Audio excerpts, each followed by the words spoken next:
Then Pharaoh spoke to Joseph, saying, "The land of Egypt is before you. Have your father and brothers dwell in the best of the land. Let them dwell in the land of Goshen."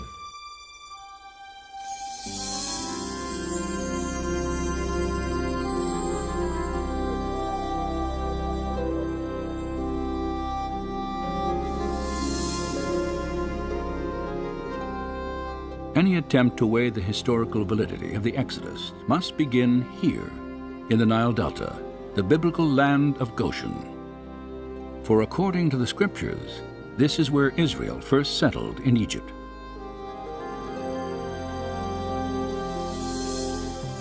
Nearly 4,000 years ago, the Hebrew patriarch Joseph, then a prisoner in Egypt, is said to have interpreted Pharaoh's dream foretelling 7 years of abundant harvest, followed by 7 years of devastating famine. After delivering this prophecy, Joseph was commissioned to oversee the harvest and storage of grain throughout the land. And when famine struck, news of Egypt's abundance spread quickly to its neighbors. There is, again, plenty of extra-biblical as well as biblical evidence of constant moving back and forth between Palestine and Egypt, particularly in times of famine. When famine ravaged Canaan, fear of starvation led Joseph's father, his 11 brothers and their wives and children to leave their homeland and make the 200-mile journey southwest into Goshen. And as Egypt prospered under Joseph's leadership, a grateful Pharaoh offered his family permanent sanctuary in the richest area of the empire. The biblical record dates these events at early in the 19th century BC. But have archaeologists ever confirmed that a significant Canaanite population once inhabited northeastern Egypt during this time? Over the past 4 decades, extensive investigation has established the presence of ancient Israel in the Nile Delta. In 1966, just outside the small town of Cantir, an Austrian research team headed by Dr. Manfred Bietek made the first of a remarkable series of discoveries.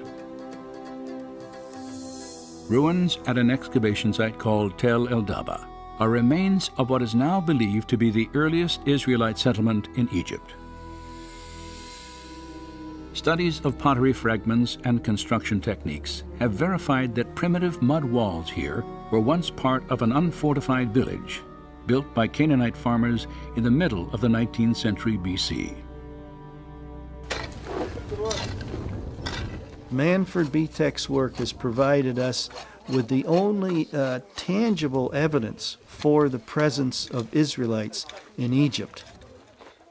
The earliest Asiatic occupation at Tel El Daba is in Area F, Stratum D2. And this is a very interesting level because the people living there were pastoralists, living a very simple lifestyle. They had very small structures that they lived in, evidence for keeping animals in pens and so on. This dates to the time of Jacob, of Joseph. It's at the right place. It's an Asiatic culture. Obviously, these people were not local Egyptians. They had migrated into this area from the land of Canaan. And so this could very well be evidence for the Israelites in Egypt. While excavating in these cornfields, Manfred Bietek's team made another intriguing find. In a plot of land, later identified as Area F, they uncovered the ruins of a village.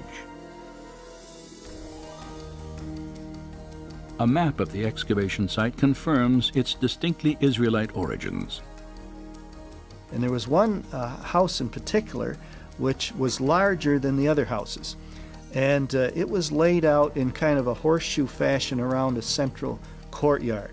And then around this rather large structure were smaller structures. And this perhaps may be the very first house built using this design. archaeologists immediately recognized that the design of this horseshoe-shaped dwelling was identical to structures built in Israel centuries later.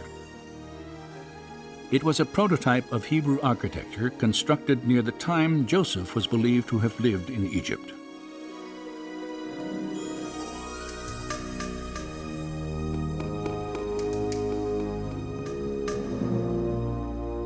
And Joseph died, but the children of Israel were fruitful and multiplied, and the land was filled with them.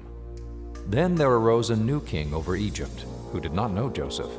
And he said, "Look, the people of the children of Israel are more and mightier than we. Come, let us deal with them, lest they join our enemies and fight against us."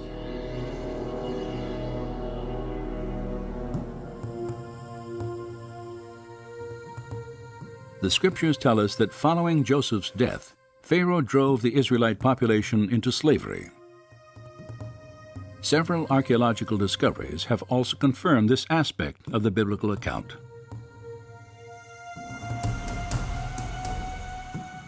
Excavations throughout the Nile Delta have unearthed walls of mud brick resembling those the Bible states were once molded by the hands of Israelite slaves.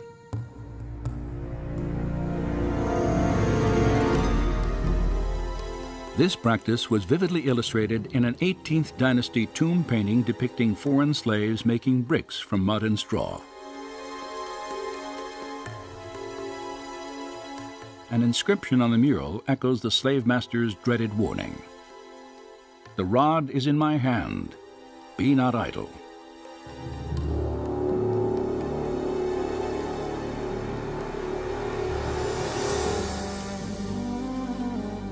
Another mural, carved in a tomb wall during the 15th century BC, shows Canaanite slaves working in the vineyards of Goshen. And fragments of the Brooklyn Papyrus, dating back more than 3,700 years, report the transfer of domestic slaves from one Egyptian owner to another. Each slave was listed by name. More than half the names noted were characteristically Hebrew.